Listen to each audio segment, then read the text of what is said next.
It was the night before Christmas, when all through the house not a creature was stirring, not even a mouse. The stockings were hung on the chimney with care in hopes that Santa Claus would soon be here.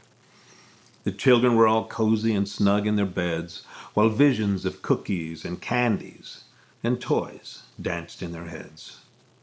And Mom in her flannel and I, with thick woolen socks on my feet, had settled ourselves for a good long winter's sleep. But then suddenly, outside, there arose such a clatter, so I sprung from my bed to see what was the matter. Down the stairs I flew in a flash, pulled open the curtains, and threw up the windows so fast. The full moon's light on the new-fallen snow shone nearly as bright as midday on the landscape below. And then wondrously, to my eyes did appear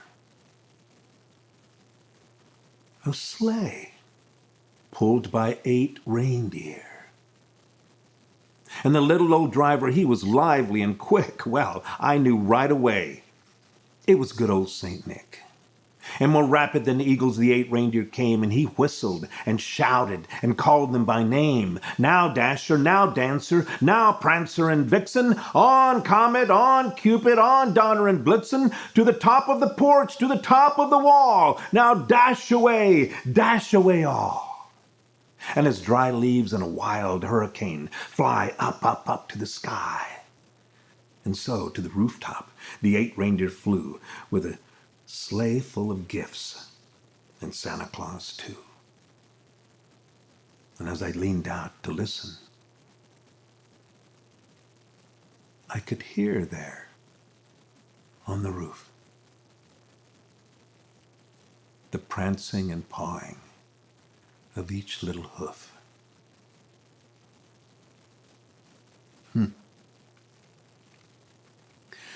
Well, as I pulled myself in and was turning around, down the chimney Santa came with a bound.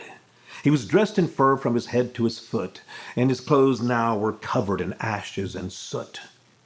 A bundle of gifts he had flung on his back, and he looked like a peddler just opening his sack.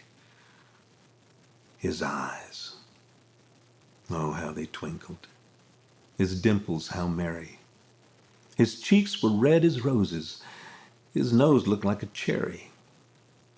His odd little mouth was drawn up like a bow, and his magnificent beard was as white as snow. The stump of a pipe he held tight in his teeth, and the smoke of it circled his head like a wreath. He had a broad face and a round belly that shook when he laughed like a bowl full of jelly. He was chubby and plump, a right jolly old elf, and I laughed to see him in spite of myself. But a wink of his eye and a tilt of his head let me know right away I had nothing to dread. And without saying a word, he set about his task, filling the stockings and laying gifts round the tree before turning to leave at last. His mouth broadened into a smile beneath that crimson nose, and then a wink and a nod, and up the chimney he rose. He mounted his sleigh, and to his team gave a whistle, and then off they flew like the down of a dandelion or a thistle. But I heard him say in that baritone as they disappeared out of sight, "Merry Christmas to all!"